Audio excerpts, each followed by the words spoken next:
What if fundraising's not just about the bottom line? What if it is about who you become and what you believe in the process? And what if the journey is bigger than you and your ministry? Welcome to Season 4 of It's Not About the Money. Join us as we examine elements of ministry fundraising through the unique lens of personal formation. Let's dive in.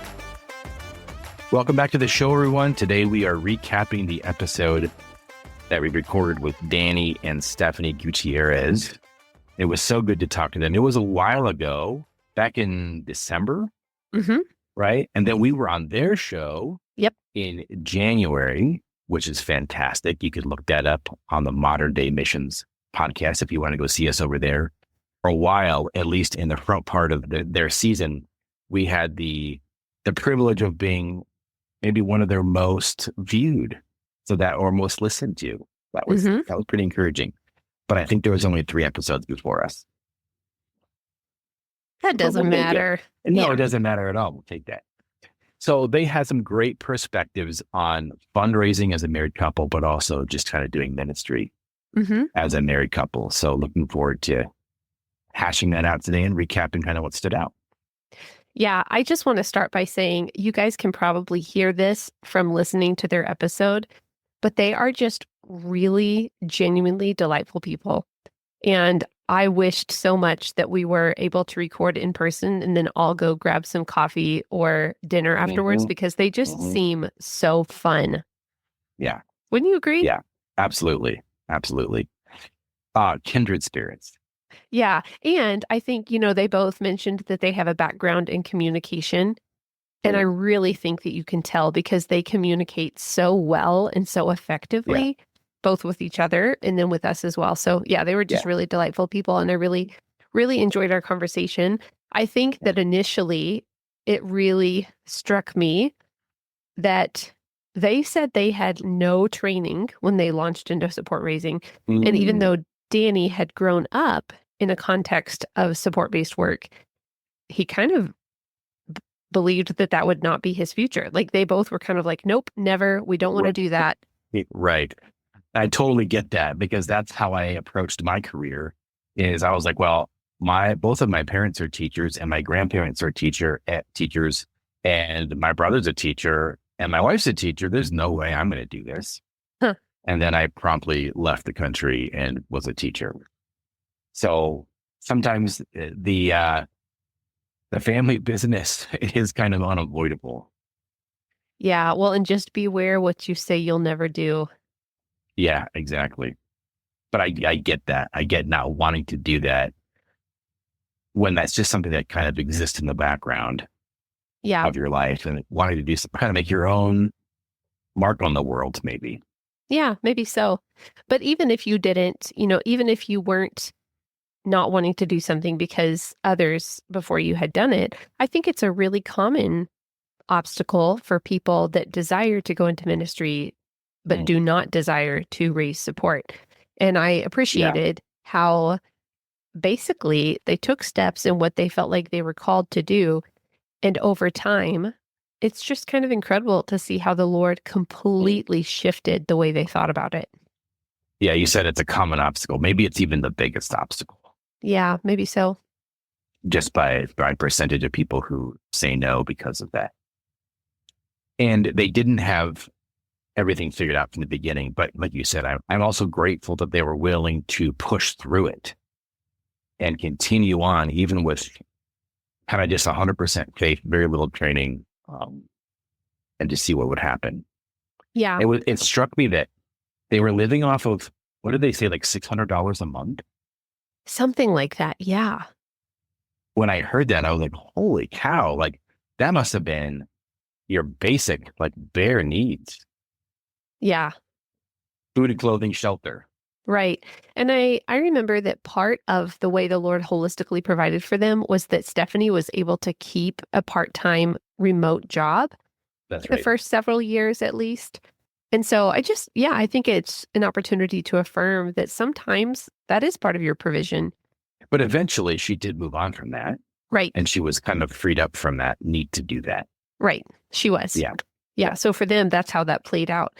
And I I think one of my favorite moments in the conversation was when we really saw them light up when they talked about how basically when they reached their full funding, then the focus for them shift on how can we be more generous, and that is what actually propelled them into even seeking more support, but to the benefit of others. So their desire to be generous was one of the things that really stood out to me, and I think is even evident in the way that they carry themselves now and the way that they steward their resources now. What a huge shift in vision and focus for fundraising from, I really don't want to do this. This is a life thing I want to do. I just am going to work that I don't have to do this, to we're going to continue to fundraise beyond our own needs, because that's where I feel like the partnership really kicks into the next year, where people realize, good, your needs are taken care of. How else can you use this money and put it to your purposes, or put it to God's purposes? And how awesome would it be if all of our listeners started thinking about fundraising in that term? Like, I'm not just going to raise for myself. I'm going to raise for the local needs around me too. Something else I really appreciated about our conversation with them is that you could tell that they were really committed to having good communication with each other. And I think that played out in the ways that they even divvied up some of the roles that they would each do around their finances and around their partner stewardship. And you could just tell that it was working really well for them. And I really think that that goes back to a mutual trust and good communication. It made me think at the end, like, overall, is it an advantage to be a fundraiser that is married, or is it more of an advantage to be single? I feel like it's going to be more expensive, especially if you have kids, right? They're not really contributing to the fundraising effort except for like being adorable and maybe walking around with a donation basket. Maybe that helps too. But you start to compile more expenses, but you also add more network because you have two individuals coming together that have a history and have connections. So I don't know, is it just a wash? My initial thought on that, Andy, is that I think it just highlights how powerful it can be to not do it alone.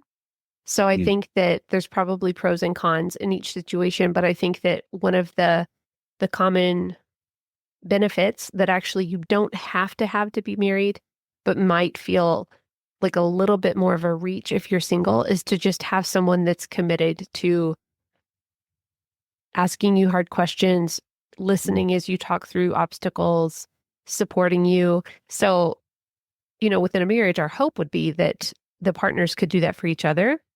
For somebody that is single on the field, the hope would be that there would be someone on their core team that could, or multiple people on their core team that could be that kind of confidant and help. Yeah. So if you're single, don't be afraid to seek that out. You have to be bold to ask for that level of accountability, because that doesn't happen just, I think, naturally. Right. Be intentional with that. Yeah. So you have the added accountability. You also have the balancing of like strengths and weaknesses that came out pretty clearly with Danny and Stephanie. But it also could speak to the value of having like an actual official coach. Yes. So there's a little plug for you. Yes. Maybe just one more thing to say about that in the ways that they served each other and worked together. I really also liked and think it was healthy that they owned the things that they didn't do as well, and that they felt safe to own that. For example, Danny was like, I'm not the budget guy. I didn't grow up in a context where I was the one managing that. And so Stephanie does that. And then, the other things, Stephanie was like, that's not me. So Danny does that. And so I think it's important to remember, like, actually, you don't have to be good at all of those. That's why you have a team. And in owning that and in acknowledging that, like, yep, that's not an area of strength for me, it feels vulnerable, but it's actually really freeing because it enables you to run in the lane that you are really good at and to operate in your strengths. Yeah. And again, going back to the core team, like, your core team is there to keep you accountable and to pray for you, to encourage you, but also, I think, to give you some advice and to give you some feedback on, like, hey, how have I done this past year? 5 years in communicating and keeping my donors dialed in and messaging the vision. That doesn't seem like something that's too often reflected on. So again, lean into that core team if you're single. Or Right. both. Right. Yeah. Right. Because the reality also is that not every marriage is going to look like Stephanie and Danny's. And there are seasons where your marriage, it might really be a struggle to communicate effectively. Mm. There might be a lot that you're working through and holding. And so, yeah, I think that in those times, especially a core team can be helpful so that you're not just kind of like isolated and on an island by yourself, even though the appearance is that you're with another person, Why do you think people hesitate? Maybe they just don't realize that they can ask for a core team. But I work with people who I pitch the idea very strongly. You need to do this, and they're still resistant to that. Why do you think that is? Because I think that culturally we have been programmed to feel like it is too much to depend on other people. That's my initial thought. Yeah. There may be a few different reasons, but I think that's probably a big part of it. Yeah. I'm already in this mode of like asking for money. I don't want to ask for other things. And I know how valuable people's time is. Yeah. But I think, man, if there's one takeaway that somebody can get from this, I think it's like your lack of confidence in asking somebody to be on your core team. I think that's grounded in that fear that people are going to resent you for asking, and that just isn't true.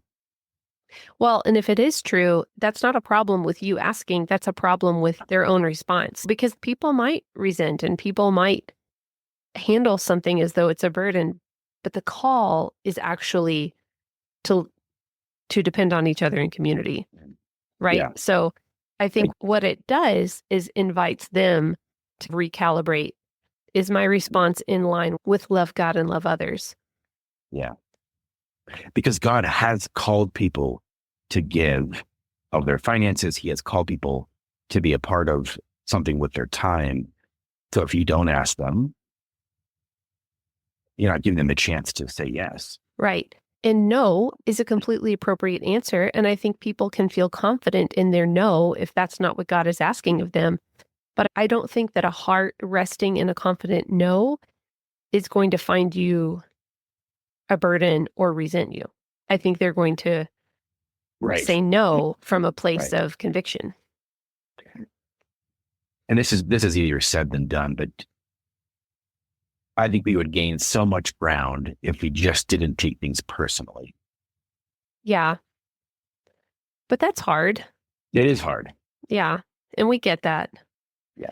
I think, though, the invitation is always to, be aware of yourself. Like, oh, am I taking this personally? And then to just be curious, what might be going on there? Why does this feel personal? And really, it's an opportunity to realign with like, okay, why am I doing this? Okay, Lord, I think you've asked me to do this. And just kind of like walk back in your thoughts. I think that can really help to reframe what's going on so that you don't take it personally.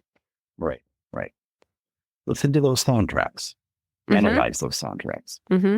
Which, okay, speaking of soundtracks, I was really fascinated and want to read more about this idea that they presented around the different stories. The ascending story, the descending story, and then what was the third one? It was the resilience story. Yes.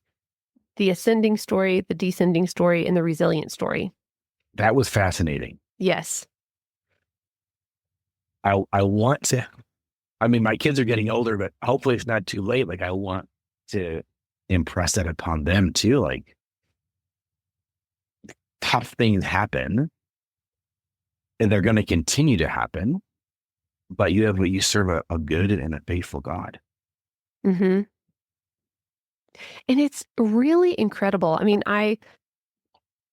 Outside of my job, I'm just a very curious person. So I listen to I engage a wide range of topics.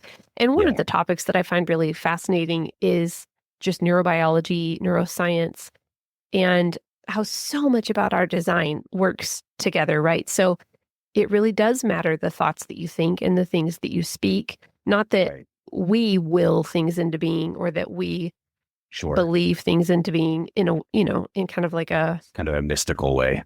yeah. And there really is power. Like, there really is power in the things that we think affects the way that we feel, which affects the things that we do. So there is actually this real power in the way we steward our attention, the way we steward our habits, the things that we let take root, Yeah, that's a good point. And just even how you spend your time. Yeah. So and I think that was from a book. We'll link that book again in the show notes. But you could very much tell that even the story they were modeling from their experiences was a resilient story. Yeah, definitely. And that's something that happens over time. And I think it's just, you might be wondering, well, how do I foster that in myself? And obviously we're not the experts in that, but I think even just having that idea in your head now, you have the schema for that. You have like that's an option for you to think through as you continue on with life and as you experience things. It doesn't have to be, kind of a woe is me. Everything always bad happens to me. Or I just keep getting better and better and better. I see both of those around me. Mm-hmm. Yeah. In general, we just struggle to hold tension, and it's very much a tension. That is right. So maybe let's just kind of go back to some of the considerations for really, because this episode was focused on fundraising in marriage, and we identified that it actually can be a significant cause of stress on a marriage to not have full funding and to be in this reality. And so what thoughts did that bring up for you, Andy? Yeah, I'm trying to think back on my own experiences and when my wife and I were fundraising, and man, by the grace of God, we always had enough. And I don't think that was anything to do with our skill or prowess in fundraising. I think that was the graciousness of God, but I can see how that could be a real point of pressure and a real point of tension, when it's so much easier just to say, you know what, maybe this isn't for us. Maybe this is the Lord telling us to move on to something else. Maybe we just need to kind of take things into our own hands and take care of our needs. It sounds like you guys had an experience where the financial strain wasn't necessarily one of the stressors that you experienced on the field. I know you had others, though. I think you guys had some health stuff you had to work through with your kids, but yes, health stuff and just like the typical like cultural stress and how do we operate as a family over here? How do we align in ministry when we have little kids who need so much attention? So it almost like we were operating in different spheres, where I was focused a lot of my time on ministry, and my wife was focused a lot of her time on the family and in nurturing our kids and educating our kids. So yeah, different stresses. Thankfully, we seem to have enough money. Yeah. But it can be, I mean, just from people that we have coached and worked with, it really can be a significant stressor to people on the field. And so again, going back to the Gutierrez encouragement, I think I would just encourage you, listener, if you find yourself in that spot, open communication, being generous of heart with your spouse, speaking clearly, and inviting other people in. I think that those can be some great ways to move forward. And perhaps like if we had been on the field for longer periods of time, like we had 2 4-year stints or tours, but we knew people that had been on the field for like 20 plus years, all at the same time. I mean, yes, they had home assignments and furloughs, but they had a different level of challenge, because when you're gone for so long, the communication becomes so much more important because you're out of sight, out of mind. your donors start aging out, like a whole nother layer of challenge. And then that, I think, does put pressure on the marriage. Like, well, we can't afford to go on this vacation, and we can't afford this luxury extravagance is what it feels like. We can't afford to go to Papa John's every other weekend. Yeah, and that comment brings up just another point that they touched on that we've actually talked about in, I think, season 2 of the podcast. And that's just, the way you come into marriage with different views of money. And that's definitely something that, again, is just really helpful to have open communication about and to understand about yourself, the ways that you're thinking about money that might actually be different than your spouse. Yeah. So if you missed that in premarital counseling, don't miss the opportunity now. Yeah. Find a good book on that and go through it together. Yeah. And I'll link the episode we did with the counselors and our conversation around that. I'll link that in the show notes as well. Yeah. Great. Something that they talked about kind of towards the end of our episode with them was just what it looks like for them to be in community with their supporters. Now they're living stateside, still doing their ministry. And so they have opportunity to even host their supporters at their home and to host other things at their home, which I thought was really cool.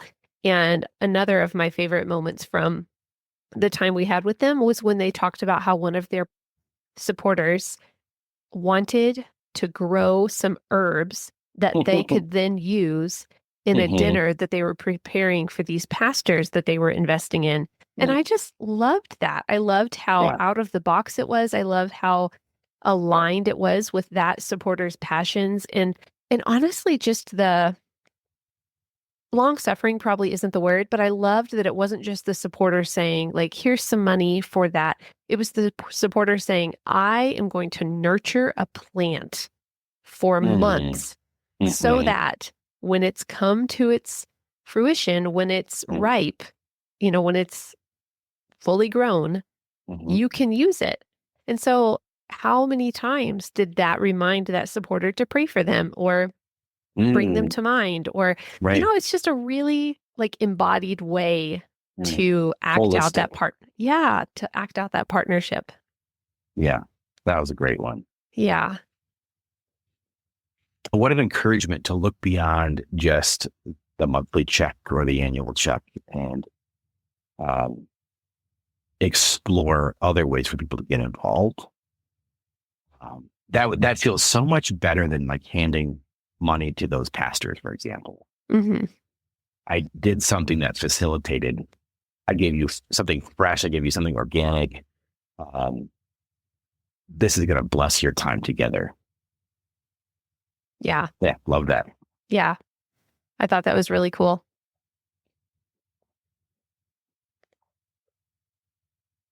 Well, Andy, did you have any other takeaways before we wrap this episode up? Well, I guess just thinking through, if you're not married and you're listening to this is the only episode we're going to do on marriage and fundraising.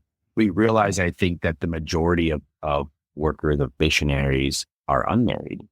I did a little bit of research really quickly before we hopped on this recording, and a couple of sources, Pioneers Agency and the Gospel Coalition, both affirmed that there's a 2-to-1 ratio of males to females in the mission world.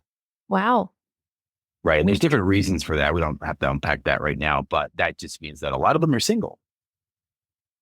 And I think anecdotally, as I think back on my time as well, wow, I worked with a lot of single people, which is great. So we realize there might not be a ton in here for you if you're single, but everything else we do is more broad. But I would say, Andy, actually, there are some principles that are just helpful for humans, right?